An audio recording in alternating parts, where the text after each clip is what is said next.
స్థానిక రాజమండ్రిలోని SC college హాస్టల్లో చాలా దారుణం.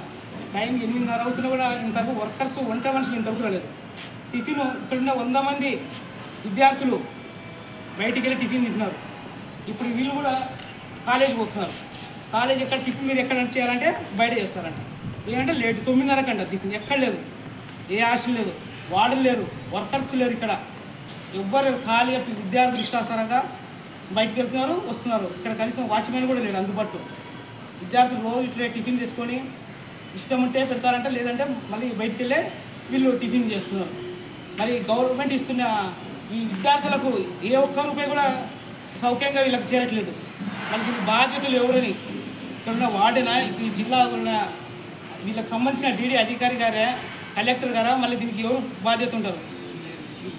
మేమైతే అడుగుతున్నాం, మీకు ఎన్ని గంటలకు టికెట్ వచ్చింది, ఇది ఎన్ని గంటలకు వస్తుంది, మీరు కాలేజ్కి వెళ్ళిపోతారు. ఒక్కొక్కసారి కాలేజ్కి వెళ్ళిపోతారు. ఆ టికెట్ అయితే కూడా వీళ్ళకి తెలియదు. అసలు మెనూ తెలిసే రోజు తెలియదు, మెనూ కూడా తెలియదు. ఇడ్లీ ఏదో లేదు, ఎప్పుడు పడితే అంతే. అసలు లేదండి, మెనూ లేదంట. అసలు ఇంత దారుణంగా రాజమండ్రి సెంటర్లో ఏ జిల్లా ఉన్న కలెక్టర్ ఉన్న స్థానంలో కూడా వీళ్ళు అధికారులు వీళ్ళు ఏం చేస్తున్నారు, యంత్రాంగం నిద్రపోతుందో ఏం కథనో.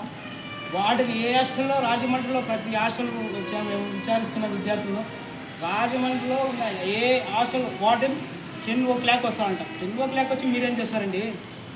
10కి వచ్చి ఏం చేస్తారు మీరు? విద్యార్థులు మీరు ఉండి 6కి వచ్చి మీరు టిఫిన్ చేసి వాళ్ళు కాలేజీకి వెళ్ళేంతకు పూర్తి బాధ్యత మీది. వార్డెన్ బాధ్యత, అది మీ డ్యూటీ మీకు తెలదా? మీరు జిల్లాధికారి స్థాయిలో ఉన్నట్ల మీరు వచ్చి 10 కూర్చొని ఫ్యాన్ కింద కూర్చొని ఇచ్చేయడం చాలా తప్పు. ఖచ్చితంగా మేము ఈ కలెక్టర్ గారిని కలిసి ఈ హాస్టళ్లపై, రాజమండ్రిలో ఉన్న హాస్టళ్లపై కూడా చర్యలు తీసుకోవాలని చెప్పేసి కూడా మేము తెలియపరుస్తున్నాం.